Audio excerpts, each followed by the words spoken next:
Zack, how are you, man? Hello, Tim. Howdy doody. How's it going? What's the good word? Oh, I don't know. It's almost football season. Obviously, that's important to many people. The state of Virginia does not have a football team, though. Um, yet, I guess. Who knows? But want to start with some sad news. Someone that I don't know when you met him, a former guest of ours, Dan Bell, passed. One of the guys who brought back the Tech Council, which turned into HRIC, which then a couple months ago turned into Innovate Hampton Roads with Startwheel. I know that you guys had grown close over the last year or so, and saw an outpouring of people, sharing their best wishes and whatnot about that. And I think I remember the first time I met Dan. We probably talked about this on the episode, but there was an outdoor shindig at someone's house. We were talking about kind of the growth of the region. This is 10, 11, 12 years ago, and met him there. Ended up being a mentor at Hatch for many years, and that's where we talked about him in Byron Morgan meeting and him helping there and stuff like that. But obviously it's whenever someone leaves us, it's a sad moment. And I just wanted to say some words about him. And yeah, definitely sad. I mean, he'll be missed. He definitely was that dude was a cheerleader for the region for sure. And I don't mean to use him against other people, and maybe I'm just closer to this, but it seemed like a lot of people were commenting, a lot of people were sharing stuff about him, and you don't always see that when people pass. And I thought that was it was just interesting. He's been around the block and done a lot of stuff, but people were telling a lot of stories, and I don't know that I've ever seen that from our region perspective.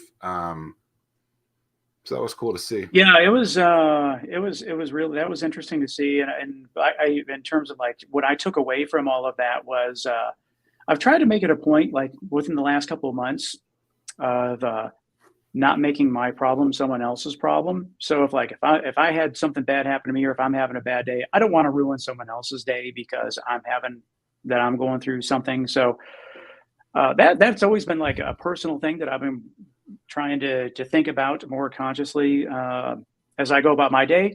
But gosh, after something like that, when Dan passed, I was like, God, and because I had no idea that he was fighting bone cancer, which is the most painful type of cancer, for a long time. And it was 3+ years, I read something like that. Yeah, I had no idea, and it was just talk about the person that did not make his problem anyone else's problem. Is wow, he always so positive, always had a smile, always there to help out. I mean, it was Yeah, I've thought a lot about just that concept of that, and it's interesting because someone's always going through something, and they might seem like you're not in touch with them, but it's well, you don't know what they're doing that they're not telling you, so maybe you should give them a benefit of the doubt, whatever that might be. And so wise words, and yeah, he will be missed. And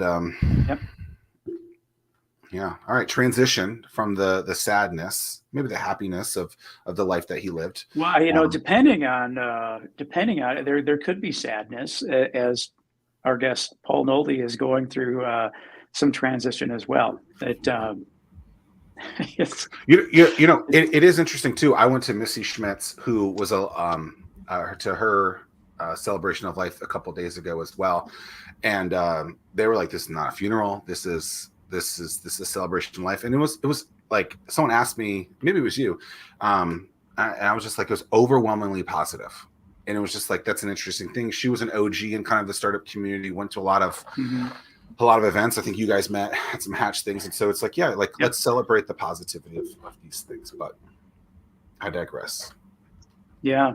I'm thinking in the sense of Paul, we booked this several months ago. I mean, it's you were just named the new head honcho for 757 Collab. And I was like, hey man, we got to get you on the show. And you're like, let me get settled in. And I agree, you needed to get settled in. And then here we are. We booked the date. Today is August 24th, and I look at everything that's going on right now, and you're probably That's like, a lot. "Why did I book myself for right now?" Accelerate cohorts just kicking off. The cycle 3 for Angels is in full swing. New startup studios cohort going on. I mean, it's like, It's good. I mean, it maybe. gives it it's drinking from the fire hose, but a good one nonetheless. So how long have you been in the hot seat then? So really officially, I guess June 1st. I mean, I was coming down here for a month or a month and a half prior, just kind of getting settled and transitioning with Monique and team, and then yeah, pretty much June 1st was the day that I officially started, and yeah, I've been running hard ever since. So it's been, I tell you, it's definitely been. I didn't get probably enough credit to the scope of what 757 Collab is doing, and I also didn't get probably enough credit coming into what this region has to offer, which I know we'll talk about. But I do want to say thanks to the two of you for having me on. This is a really cool podcast, and I've been a short term but ardent fan, so it's good. It's kind of cool to be on. Yeah, it's great to have you. Your roots are in. I think if someone was just to see you, they'd be like, I know this guy from the Richmond area. Yeah, yeah. And now you do something here. Like, give us a quick background of the Richmond stuff and why you even decided to roll down. So I am, I grew up in Richmond. That being said, it's funny. Growing up, I also had, I have some family ties to the region, in so much as my father was born here and his family's business started here. The building is still around, and then they ended up moving the headquarters, but still kept a very large presence here. So I grew up hearing about Norfolk and kind of the region, and so in Richmond, I kind of started in the ecosystem very similar to when y'all started doing your respective kind of engagements. So like y'all, I've seen an ecosystem start to coalesce.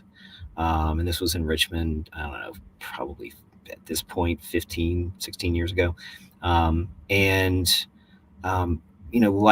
any ecosystem, you start to engage because you want to attract companies, attract founders, attract startups to your area. You want to keep them there. So either attracting them there or keeping them there. If they start, in your backyard, you don't want them to leave. I actually got into it because I just love working with startups and I love investing in startups. And so, I think Richmond has a lot to offer. Their founder density is steadily growing, and and that's great. And they've come a long way. That being said, after working in the ecosystem for as long as I had, I started to look around, and one thing that had always impressed me was the pace at which this region was growing its entrepreneurial ecosystem relative to other ecosystems around the state. And I've been around the state just as a consequence of my prior jobs. So I feel like I have a fairly good command of the statewide entrepreneurial ecosystem. And 757, not just from an investment standpoint and a very active angel network, but just from certainly from a programmatic aspect over the last few years, has the scaffolding in place and has put the scaffolding in place in a short amount of time that I think really is a model for a lot of ecosystems. And I've said it kind of in my own backyard in Richmond. I mean, 757 kind of leapfrogged. I was starting to see us leapfrog Richmond and other ecosystems in terms of its growth. So when the opportunity became available for me to consider coming here, it really, it was an exciting opportunity, and one I really couldn't pass up. I realized that, I'm not from here, and I'll probably always be, considered an outsider to some extent, but I will say that, when I look at the assets here, both natural and physical, the companies, the technology, the centers of excellence, it's mind blowing to me in terms of what we can offer, what this region can offer a founder who's in kind of operating in the high growth space. It's unparalleled to any other ecosystem in the state, in my opinion. So it's kind of hard to pass that up when you have a chance to lead an organization that plays a small role in that. But a lot of it too is on the basis of what the two of you guys have built over time. I mean, it doesn't happen overnight. So I know it's a lot of hard work, but you guys have been in it. And it's nothing's ever perfect, and everything was good on paper. In practice, it gets a little messy, but I think overall, the professionalism here, the coordination, and just again the scaffolding is here to a greater degree. So scaffolding, I don't think we've ever used that word on 170 plus episodes, so thank you for that. It's just a unique way to say it. Yeah, I mean, it's a lot of people say, well, Nexus and webs and all that, but and it's maybe because when I see the ships in the shipyard, there's a lot of scaffolding, but I do think that there's scaffolding. To me is kind of a good analogy, only because there's still a lot of gaps that need to be plugged. There's still a lot of things that still need to be built, but I do believe we have the right organizations at least in place and collaborating and talking and making a go of it.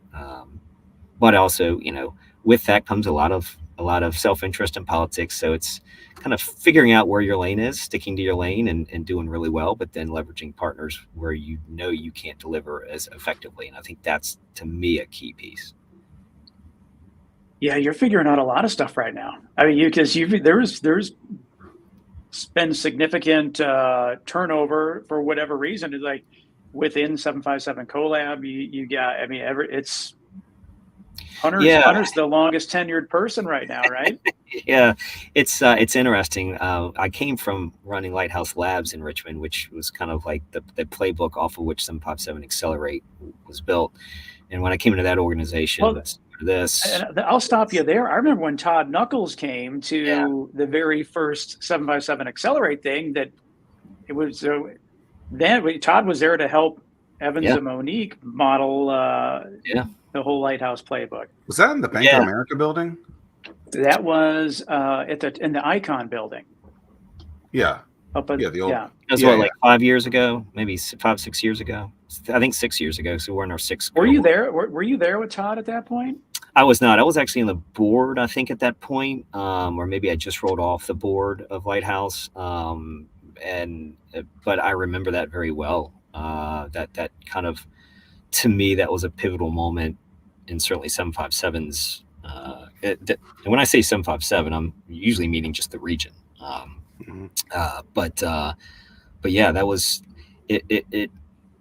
Tying it back to Lighthouse, when I took over Lighthouse, a year and a half ago, I came in and the longest tenured individual had been there for like 8 months. So then I come here, really the transition for 757 Collab was planned out. It was very thoughtful. It was not something that happened suddenly. It was the departures of Monique and Evans had been, announced internally, or their pending departures had been planned for and announced internally. So it gave the organization a responsible transition process. And so, it now we've got, our team is really solid. It's an organization that does a ton with a smaller staff. But we have made some hires, and I think we're firing on all cylinders. Yeah, it's like I said, there's a lot at the beginning of the show. There's a lot going on right now. I mean, it is. I didn't realize it at the time. I was down at Assembly last night. I'll be down there again tonight for happy hour, and a lot going on for sure. Go ahead, Zach. Well, I was going to say, you look at these areas that I think cities were trying to copycat 10, 15 years ago, right? You look at, obviously, your Bay Area, maybe your Seattle's, maybe DC, and a couple other cities that, are kind of tech hubs. And if you look at those cities, they didn't really have the resources that I think are now being put in place, like a Collab. And so I'm just interested, like, they figured it out without it. Yeah. Do these things really work, or are they just like a thing that we think that works? Because, like, not to bash the organization, but it's just like, okay, like, those cities figured it out. They did it. Sure. It just kind of happened. And obviously all of us have been in organizations very similar to what you're doing and are still involved in these things. But it's just like, okay, like, what was unique about those cities that did work, and why are we trying to throw all these things at it? It's kind of weird just when you really kind of peel back the onion to think about it that way. And I don't know that I ever have thought of it that way until you were just talking about it. I was like, oh, that's interesting. Like, yeah, it's a great question, because I mean, is it something where if you build it, they will come, or if you or are you kind of manifesting your own destiny? There's a couple thoughts, and I don't pretend to have the answer to your question. I will say that, so some of the cities that you mentioned, I think there's a couple things going for them that we just don't have, whether it's in Richmond or Hampton Roads or Southwest Virginia, some of these other ecosystems in the state.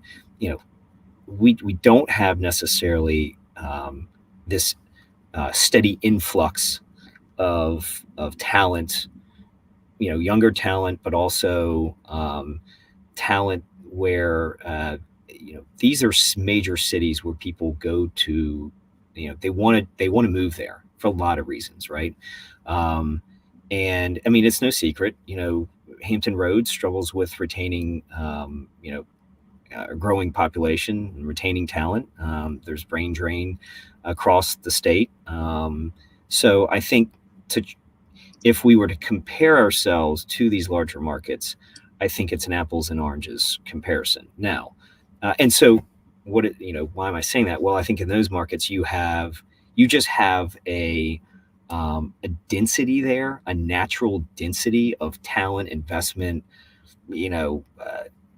whatever, larger corporations. You have a density there that we just don't have, in these smaller markets, tier 2 markets, whatever you want to call us. So if we're not going to be able to, if we don't have the density, the natural density there, we kind of have to create it. So how do you create it? And I think that's where organizations like 757 Collab, Zack with Hatch and Start Wheel. I mean, you have to kind of build it so that they do come, because otherwise, how do we compete against? I mean, again, I'm not looking to compete against, New York or LA. I mean, we're going to lose, like, when it comes to that. Let's just be honest here, right?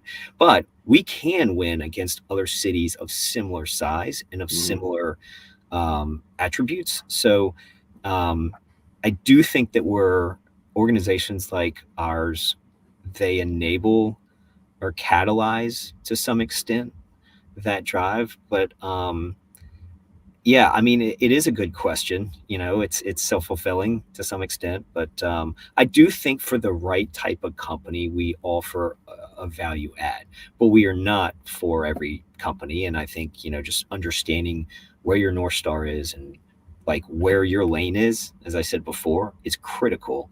And then why do we do what we do, and how do we do it? And not taking for granted that,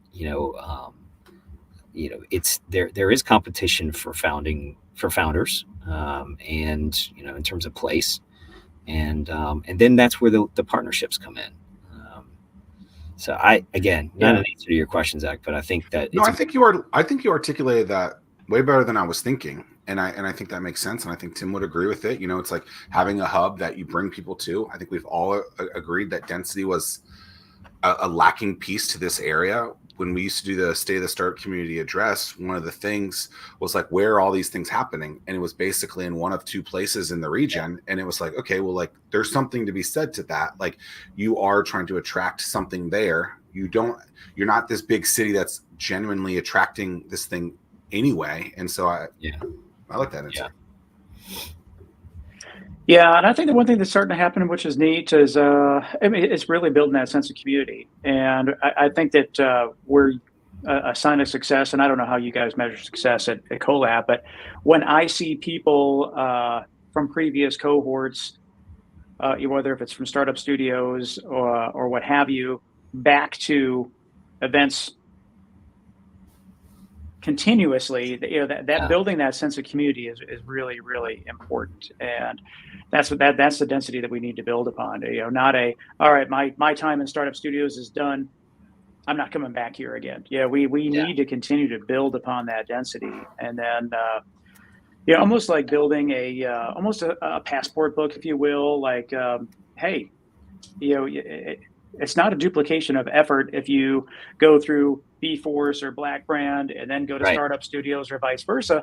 To me, I think that shows, not that we're promoting people to like Accelerator hop by any stretch, but that, hey, if you've gone through these programs, it's it's validating. And maybe it anchors you here a little bit more, right? It can, and I think too, let's also not forget, we're this has to be founder led too. And so we can only, we surround the founders, but they ultimately have to make the decision to stay here. We can entice them. We can't compel them to. So if we can deliver our respective services to these founders in a way that is second to none, that can help. But ultimately too, I think it does become dangerous when we don't have founders at the table and in the discourse of how to better our region's entrepreneurial ecosystem. I know a lot of ecosystems where the decisions and the discussions and the strategic planning are done by a few, and those few are not. There's not a founder at the table, and whether it's a founder who's running a company currently or an exited founder or and I think the voice of the founder is critical, and we can't lose sight of that. So it's that's why we do what we do, right? So yeah, I completely agree. What I was talking last night down at Assembly, and it was a request. And Zack, I didn't even get a chance to bring this up with you, but he wanted to hear. So Justin, this is for you. He wanted to hear. He's like, man, I listened to the show. I really, really enjoy it. He's like, but I really I would love for you guys to focus on failure as part of that, as part of your show. And I was like, man, we try to bring it into the show as much as we can. And that's part of the things that I want to embrace failure in this community. I think that before, everyone's so afraid that it's almost paralyzing from a failure standpoint. And if you're not failing, you're not trying hard enough. So it's just, what is your take on, on failure? Do you embrace it, or what are you telling founders with regards to? Yeah, I think I probably don't use the term embrace as much as respect. So I respect failure. Failure can take many shapes and forms, and as an investor,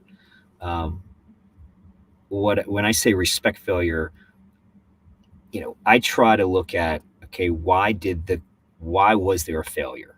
What was the failure point? What predicated it?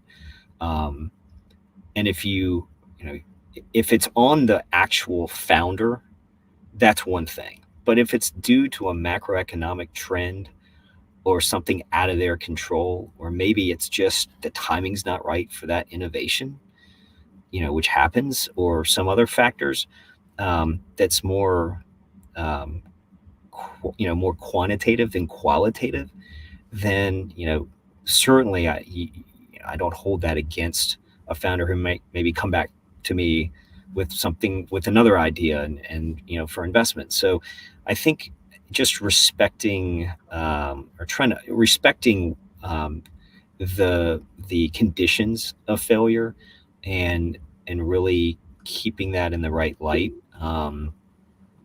It's just a necessary part of business. I think that, on the same token, ironically, I don't think we celebrate success enough either. And what I mean by that is, you might, if a company exits, right, you're going to get the front page for a day. It'll be talked about for a while, but then how do we promote that, continue to promote that out in the ecosystem?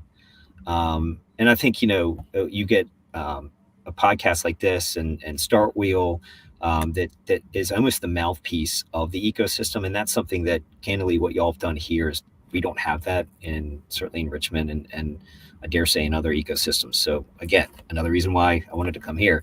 But I do think we need to keep that momentum going. So whether it's failure, whether it's success, how are we talking about it? And I think that's, to me, the answer lies somewhere there. So in 2013-ish timeframe, I feel like we talked about this at some point on the show, but there were two major exits in this region, billion-dollar exits. And the stories in the paper at the point, it was Smithfield and Smithfield Foods and Amera Group. Both were acquired for billions of dollars. And the story was very negative. And I remember just being like, yo, this is the dumbest thing I've ever heard. We're trying to, quote unquote, grow this entrepreneurial community, yet we're bashing that these things just did the thing that we've been talking about doing. Yep. What are we doing? So I think that I always believe in, like, let's think of the positive things of this. Oh, they're going to lose jobs. Guess what? They're going to lose jobs anywhere. Like it happens. It's just like, look at dig deeper into this. From a failure perspective, I don't know if I know Justin, but what I would say is, like, I think failure has become such a buzzword that people don't even realize what failure is. People are just like, oh, I'm failing. I'm like, no, actually, you just made a phone call and the person didn't answer it and it didn't work. Is that really failure? I think you have to, like, really define failure. To me, failure is like hitting rock bottom. Like, what is the worst absolute thing that could happen? And I think the overwhelming majority of people's failure is nowhere close to that, but yet they jump on that board and, kind of call it failure before it really should be, prematurely, if you will. From a timing perspective, I don't know if you've ever seen, I think it's the most popular TED Talk. It's about the reason why companies succeed at 42% is timing. So the timing is incredibly important in this. And so like, oh, the technology wasn't there yet. Like, imagine if we hit COVID in 2000. Like, how terrible would that have been from, like, a communications perspective, right? Like, luckily, COVID hitting at the right time, we were able to still, like, move with the punches. Like, I feel like when Tim and I started the show, that was one of the first things we said was, hey, we wouldn't have the show if it wasn't for COVID.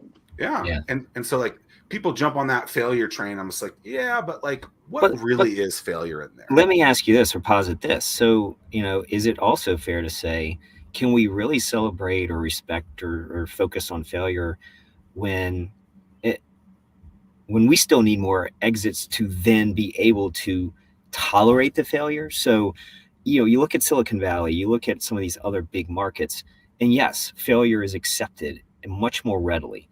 But that's because the investors are conditioned in a certain way, and they know that there's enough exits, there's enough action going on to where they're going to have another shot at it. I don't know if we're there yet as an ecosystem. And I'm saying not just Hampton Roads, I'm saying most of Virginia, until we start to see some more positive outcomes, then the failures are going to get the most negative press, and then it conditions the investors. And I'm saying now from more of a high growth mindset, kind of the lane in which we operate. I don't know if we're there yet. So while I would like to say that it's not a bad thing, I also completely understand why an investor in, Richmond or Norfolk is going to have more hesitation if, to reinvest or to invest again if there's a failure. because there's just not as many shots on goal, or there hasn't been as many exits for them to feel good and confident that it'll come back around. And not taking anything away from the exits that have happened, I think, but that's why I wanted to bring in the successes and the failures. I think you have to kind of look at them together and figure out where the balance is. I mean, me personally, I would be more likely to bet on a second or third time founder that has failed twice than a first time founder that had never experienced anything. Rationally, it makes sense. I mean, it does make sense rationally. You're right. Assuming that they had a good head on their shoulders, right? They thought about what it is. Was it timing? Was it the team? Was it the product? And really figured that stuff out. I mean, surprisingly, what's Justin's last name? Do you know? I'm gonna keep it. He said his first thing. Okay. So like, I think sometimes like we know some people too, that like we know deep inside of people, like some of their stories and stuff like that. And sometimes people just don't want to talk about it. So like there is that too. There's plenty of people that I know that have gone through my system, your system, Paul's system. Like, it's just like, like this is what we want to talk about. And they're like, I'm over that. Like, I don't want to talk about that. But I think that, but I think that, we're in this particular case, it was a matter of like, hey, is our community matured enough to the point where it's like, dude, I'm in the shower, I'm crying, I'm about to throw up because things are about to fail. Who can I, is there someone within this community that I can talk to help talk me off the ledge, kind of thing. And I don't think that as a community that we're necessarily there yet, or I'm just not included in part of that. But well, and I think that also hits on something even bigger, which I know, it's the founder mental health aspect. And again, I know that mental health can become a cliche topic, but I think when it comes to entrepreneurism and founders, you're on an island basically. And I don't think enough attention is given, whether it's through discussion or whether it's through programming, what have you, on again, helping founders deal with the nearly impossible task of being that one or two that make it, and so I'd like to think that, Some Pop 7 Collab through its various platforms can start to help in that discussion. And I'm not saying we haven't to this point. I am very fortunate to inherit an organization that was built by my predecessors, and they've built it up to a point where we're able to continue to grow. So all credit due to Monique and Evans, but I do think we can do more on that. And so what that looks like, I don't know, but it's something that will be focused on. Think about just these two words and how the last decade has changed. Hustle culture. Not words, these phrases. Hustle culture, right? That was like the most popular. If you're going to be successful, this is what it is.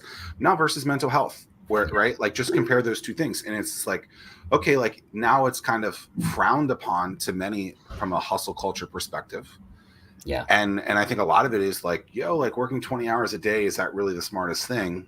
Like, there is this mindset in there that's like, maybe you should take some time off for yourself so that you can do this for a lot longer time. And you shouldn't apologize. I hear founders all the time. Well, I went away for the weekend, but I'm still working, and it's like, it's okay. You don't like take some time for yourself. An investor actually wants you to be, mentally sound. They don't want you to be exhausted to the point of making irrational decisions. So, that this whole, we expect you to eat ramen noodles until you make it.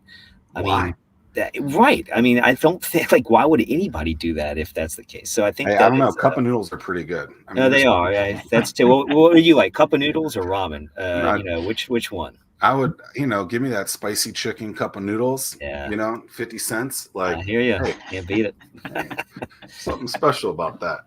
No, but I mean, it is interesting. It's like, eat like crap forever. It's like, is that really smart? Yeah. There's a balance. There is. Because you're in the unique position. Like, you haven't gone through a cycle of angels yet, so you haven't had to tell people no yet, right? Well, haven't had. I mean, I've certainly had lots of practice in other roles, but haven't had. Yeah. Haven't had that happen yet. And what makes it even more interesting is, of course, SimPop Seven Angels merged with Venture South in the middle of June. So another kind of transition point as I was coming in. Luckily, I'd known about Venture South and knew that team for a long time, and thought very highly of them. So now we're actually 757 Angels, powered by Venture South, and for our investors, it offers I think more optionality on deals. It certainly offers more fund economics or investment economics, because they have some funds that we didn't have. They have taken a lot of our back office off our plate, which is great. And really, again, I've got Monique to thank for that, because she structured it all. But how we manage the diligence process along two parallel tracks, because 757 Angels is still going to focus on companies headquartered in Virginia, and obviously most biased to our backyard here. But Venture South, we can look at deals across the Southeast. So, it'll be a very interesting cycle in terms of, I think, figuring out how both organizations work in tandem, even though technically we are a market of Venture South, and I want to I want to give that credit to them. I mean,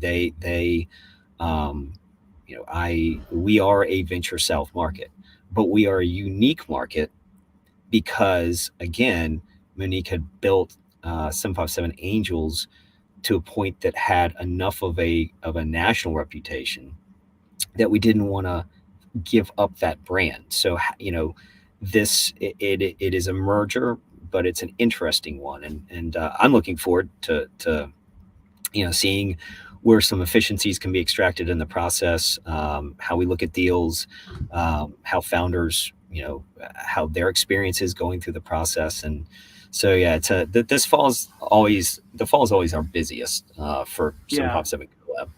So how does that work then with Venture South? Do they have cycles like you all have at Angels? Great question. So they have not traditionally had cycles. I thought it was interesting in so much as I believe they are contemplating moving to that. I don't want to speak for the founding team there, but I know that they admire our cycle, So we do, the first quarter, second quarter, fourth quarter, 3 cycles in a year.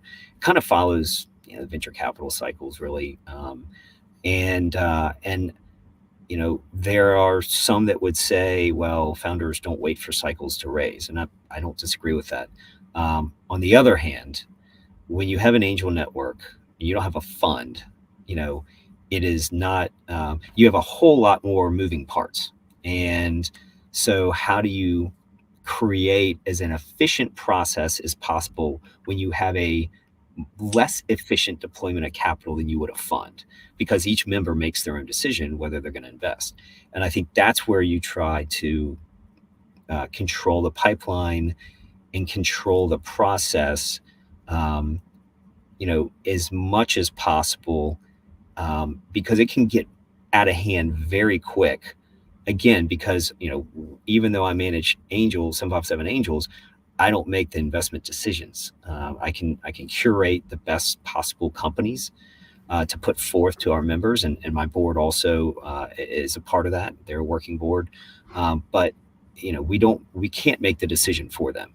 So if you do that, we have to look at cycles as a practical sense of operating, as efficiently as possible in a rather inefficient model of capital deployment.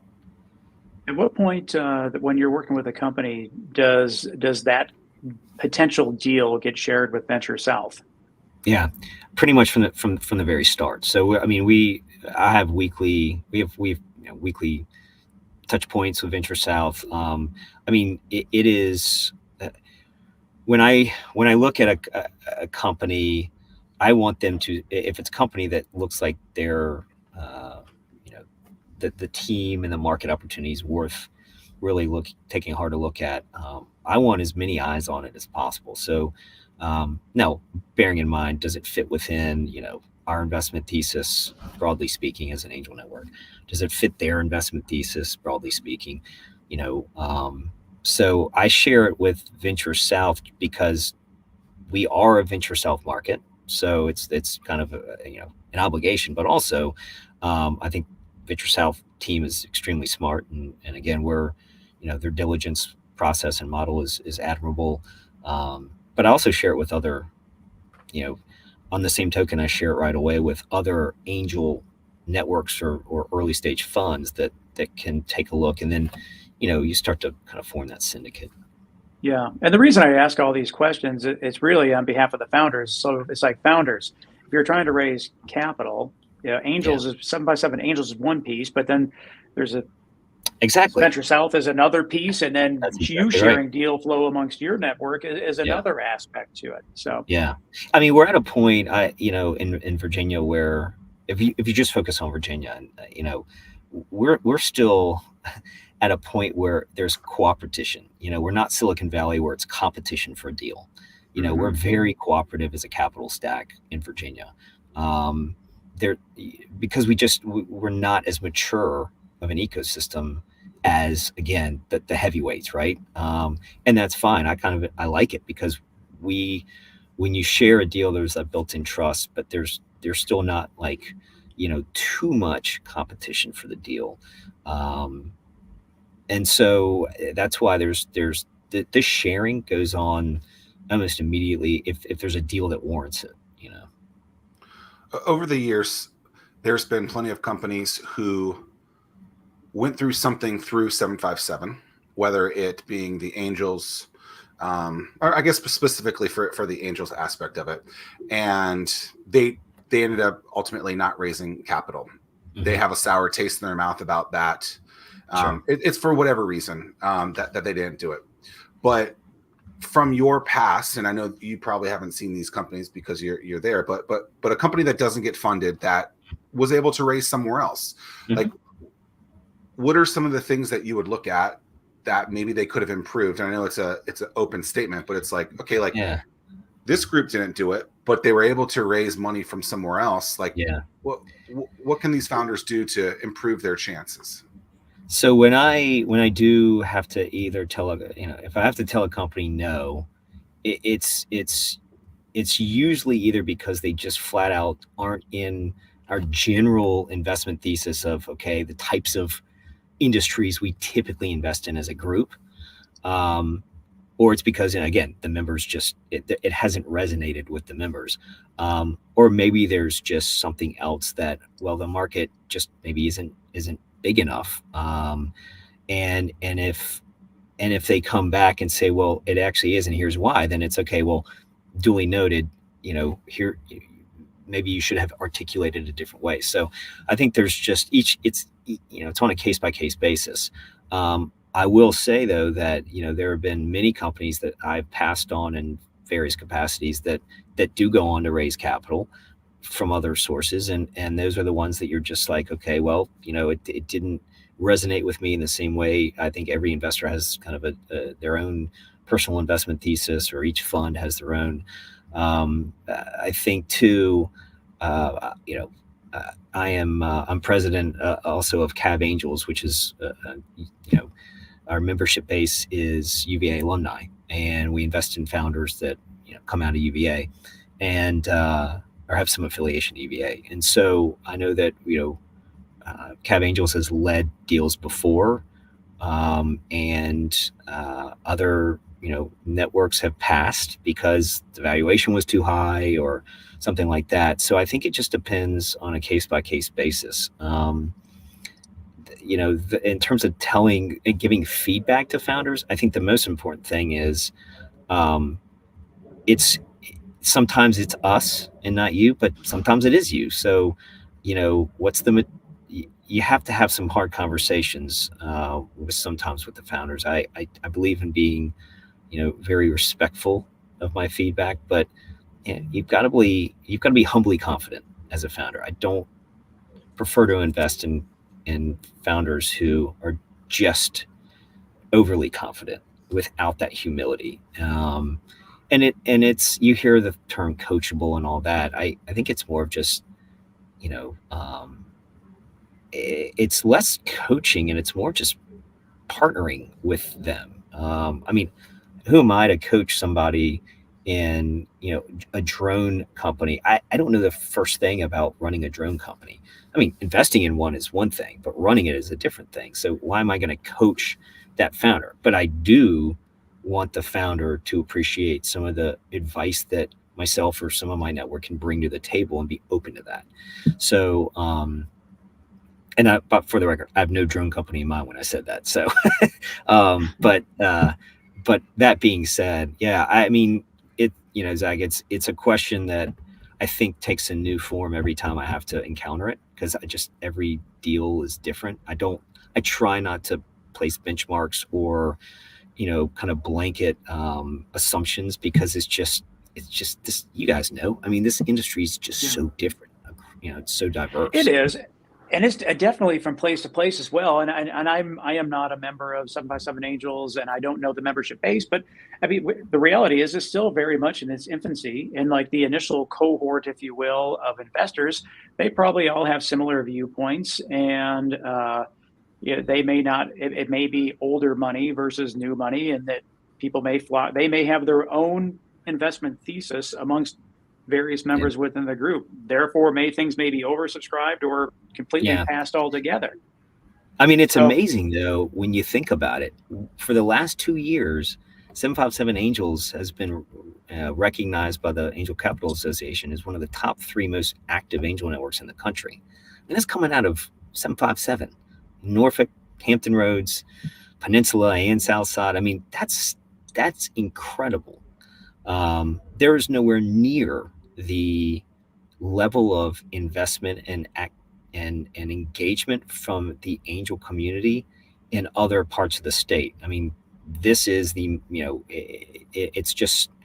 it's incredible, which is another reason why I wanted to come here. I mean, what has been built, but also not just what's been built, but the membership and their continuing engagement is just incredible. So we are a young angel group relative to others in the country, but as I said, we've in a short amount of time leapfrogged a lot of other older groups, which I can't take credit for, but I hope to continue.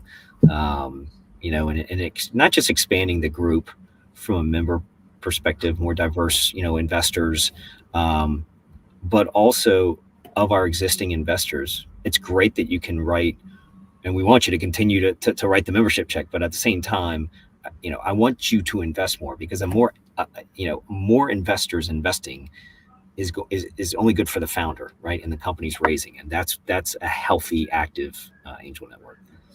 Yeah. And I think one more piece to add to that is if Angels was its own fund, you would be in year 7 of that fund right now, where most funds, I mean, they're 10-year funds. So Angels hasn't even gone through the first full fund, if they were one, let alone when they're so easily compared based on the stats that you just said. You're competing against people that have had they're on their second, third, fourth fund already. So when you compare it, it's still real early. Oh, for sure. Know what successes are going to come out of that first. I mean, our portfolio is still seasoning, and to a point where we've had several exits, and that's great. But when you look at it, they're still seasoning to an A round or a B round. So you're absolutely right on that. Yeah, it's in terms of celebrating successes, man. I don't want to put the cart in front of the horse, but I think that when you were talking about what was the word you said? It was cooperation. Oh, cooperation. Cooperation. Yeah, one of the things that for the people is that there was a grant opportunity that we all participated in, and this is an important story to be told. In order to participate and submit for this grant, you needed to hit a certain threshold to submit. Period. And what all of us that partnered none of us met that threshold individually. So in order to take advantage of that, we had to team with one another, and together we were able to successfully, thanks to your leadership, Paul, make a submission for a build to scale grant. But that required people like 757 Collab, 757 Innovate, Hampton Roads, the Small Business Development Center, and Black Brand. It took all four of us in order to at least put our hat in the ring to compete. So hopefully we see a lot more of that in the future, and I'm confident that we are going to. But that was a hell of an undertaking. I mean, that was my first federal grant, and I do have to also say, I mean, Monique really, even though she retired from 757 Collab, I engaged her to help us kind of steward it and put it all together. I couldn't have done it otherwise. But in terms of all the partners, it takes a certain amount of trust amongst the partners that you're in it together. And, you know, yes, everybody's got their own self-interest at stake, but also, you know, what can this be? I'm going to say when we get it. I don't want to say if. When we get this grant, you know, how do we brand it? And we're in the process of going through that now with you know, as you know, Tim, with you know, kind of looking at all the partners and what this can be. I think though, that partnership of the kind of premier entrepreneurial support organizations in this region, I think it's something that I think is unique relative to other regions. And if we do it right, and I have no doubt we will, it helps the founders. This is all about helping the founders. So there's been a lot of our talks recently have been around the word branding, whether it be a rebrand, just how someone came up with a name. You just talked about 4 or 5 organizations right now. There's this other thing that's going to come in there. Like, I'm just interested, like, it seems like there's a lot of things that are going on, and then to put something else on top of that, is that confusing for people? How do people come in? I mean, even just the 757 Collab that at some point recently put a lot of other stuff under it. Like, it's very confusing as just someone on the ground level that is trying to use this, that's just looking for this service. And now you're going to add this other thing in there. Like, does that conversation come in you guys' discussions? Like, we're doing a lot. Like, how do we not? So how do we not? I mean, I agree. Look, we don't need necessarily another organization, right? I think it's more of branding the effort and the partnership, and how we storytell that. But we also have to be crystal clear about how we tell our own organization's brand in the ecosystem, Zack, like you were saying. So with 757 Collab, you know, we are, I liken us to a stool. You know, 757 Collab is the seat, and we have 4 legs of the stool. We have an incubator, startup studios. We have an accelerator, 757 Accelerate. We have an angel network, 757 Angels. And we have a fee-for-service pre-acceleration vertical. So, you know, when I am out in the ecosystem, if we are telling our story, then, okay, people don't have to think about, okay, so is it Accelerate or Studios or Angel? Oh, it's Collab. It's Collab. And same with you've done Innovate, a great job. Right? You've done a great job getting that straight. I mean, there was a lot of confusion in the region. So kudos to you that it seems like 757 Collab has surfaced as the parent brand of all that. Well, and again, I mean, it's really a testament to those before me who had that vision to construct it that way. But I think, Zack, to your point, what we have to do is be very intentional about how this whole branding thing is. You're spot on, because it can be messy. And so how do you brand a concept versus a organization? I think are 2 different things. And we just have to be mindful of that for sure. Well, just think, you just said 3 things, right? There's an incubator, there's an accelerator, and then there's an angel network. To some person, those are all the same thing, right? True. right? Especially Incubator and Accelerator, like Yes. those can be very confusing to people. Which one do I need? Which one? Like oftentimes, like I know when I start a Hatch, like people are like, you're just an incubator. I'm like, no, I'm this thing. And then it's just at some point I was just like, I'm not going to keep fighting this thing. I'm just going to provide this service to people. Right. And so I think that's ultimately what you're saying is we're going to be very intentional to make sure that we provide this service to the people that we're looking for. And it's kind of like user experience. It's like, okay, like how are the people doing it? Maybe we should just jump on board with that because that's how they're doing it. It's what makes sense. And it's tough. I mean, look, if I think too, we're not the only region that kind of struggles with that. I think I think that's Zach. You hit on something. You know, we take it for granted because we live in this world, right? But you're right. It's incubator versus accelerator. What does that even mean? What does when I say we help start up high growth minded founders from idea stage to angel stage. We help their companies grow. Well, what does idea stage to angel stage mean, and what does high growth mean? So sometimes we get tripped up in our own semantics. A lot of it's just out in the community being more intentional about how we educate. But I think, I mean, there's a lot of buzzwords in our industries that kind of get thrown around. So buzzwords. Yeah, like competition and scaffolding. No, scaffolding. That's a new one. I mean.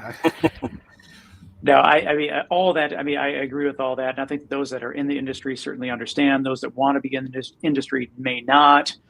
But all that to say, I think it's a great problem to have. So that we had 4 organizations join together to submit for something larger than any one organization. And that is monumental.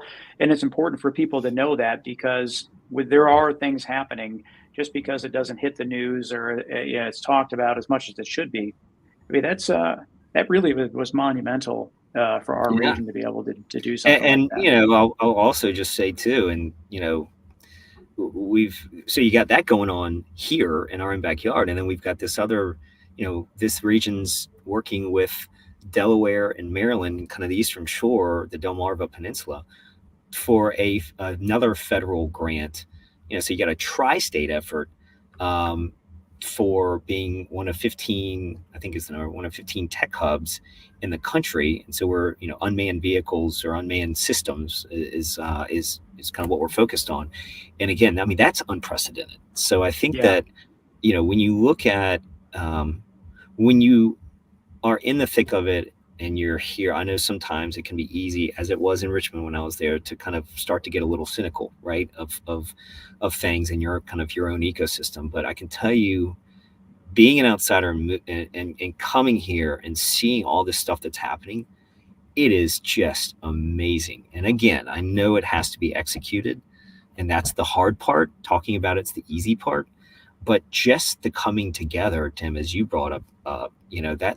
There are celebrations and successes that we need to talk about just in the very act of getting one aspect of partnering and coordinating. Yeah. So. We ask this question for here, but since you're a Richmond guy, like, what's the food of Richmond? Like, I was just going to ask, when you bring your family down, well, so you asked what's the food like here coming from Richmond? Well, when you bring your family to town, what is it that you're like? Tell them. Well, in Richmond, oh gosh, so I like Greek food, Mediterranean food. So there, Stella's is a top-notch Greek restaurant, Mediterranean restaurant in Richmond. Adara is another one. You've got some great food culture in the Churchill area, kind of the east side of the city. You've got a smattering of things. I mean, we are a foodie town, and we're also, we've got Scott's Edition that has all of the breweries and all of that. And I would put our beers up against Asheville's anytime. So we do have, I will say, I feel like that's one we can brag about. However, I had probably the best hamburger I've ever had here. And it's at was it? I think it's 219 Bistro. Bistro. It's right on Granby. No cheese, just a burger. This burger was incredible. So it was locally sourced beef, and they'll tell you the farm, and then you had bourbon soaked mushrooms on it with goat cheese and duck confit on top. It was insane, and I like. I'll probably go back there, at least once a week. I mean, it's really good. So I've actually They do have really good food there. the food here. Sid's Fish House is another one that's incredible. I mean, that food there is. I mean, he's I believe a James Beard Award winner. On his third restaurant. So you have a lot of awesome food here. So is the Hampton Roads beer scene not even at the same level as Asheville and Richmond? Oh man, I'm not trying to. Yeah, pit you I mean, against, look, Richmond in that spot. I'll give many things to Hampton Roads over any other region. That one is a tough one. I gotta say, I think our beer scene. I mean, from a mega region standpoint, we have a pretty solid craft beer scene.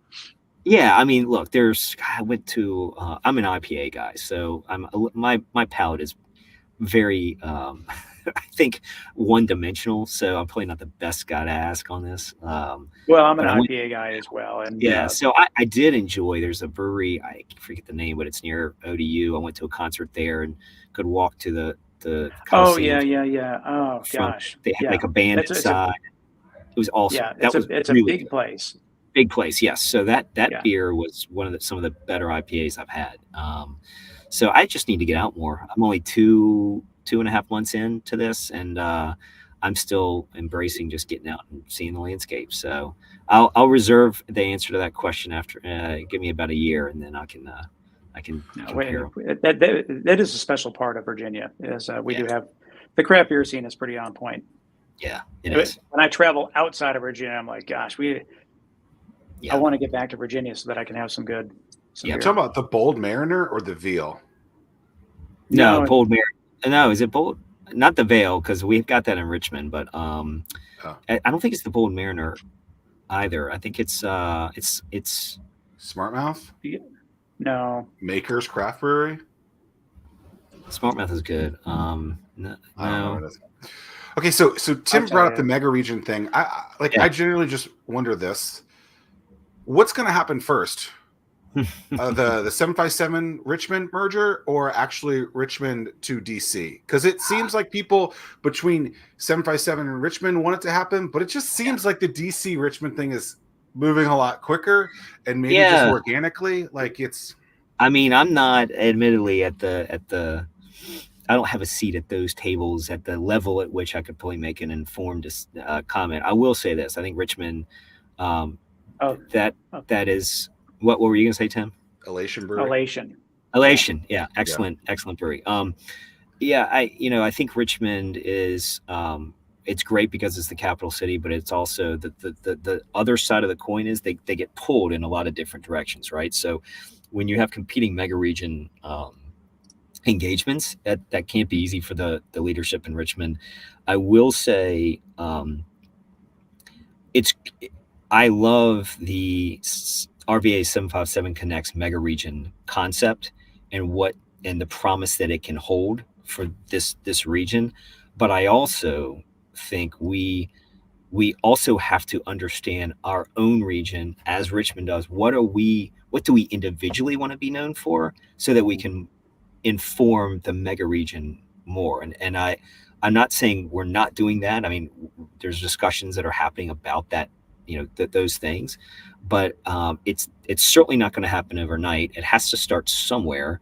It's good that it started, but it's going to be a marathon versus a sprint. And I think as part of that first leg of the marathon, it's both regions truly having a better grasp on what they individually want to be known for, whatever that is, and however big or small that is. And then you can go and say, okay, this mega region, captures these 2, 3, 4 things. And this is why we are a formidable mega region.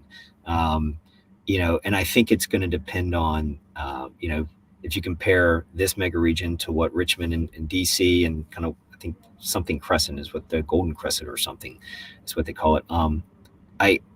It's going to be interesting to see who gets there first, per se. And maybe not that it's a competition, but I think it's got to be. It'll be an interesting case study when you have a city like Richmond in the middle of two and maybe even more mega region discussions.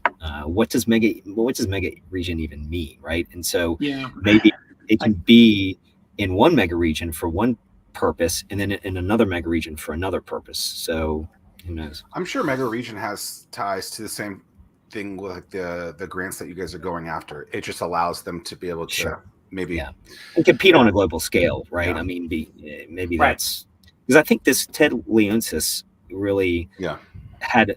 I'm not going to say he was the. I don't know. I mean, if he was the this was his brainchild in terms of mega region and why we need to have mega regions, but he gave a very good description and explanation for why mega regions matter and why we can't be left out. I can't remember who's leading the Hampton Roads or Richmond mega region, but we should see if we can get him on the pod. I mean, I was kind of like, John Martin, I believe, is that's leading exactly right. Yeah, he would be very good to get on the podcast. And when I heard him explain it, then I was like, I get it. Now that makes more sense. But a lot of people they've not had the opportunity to hear him talk. Right. Yeah, no, he would be good to have on. Well, see what we can do. Lots going on.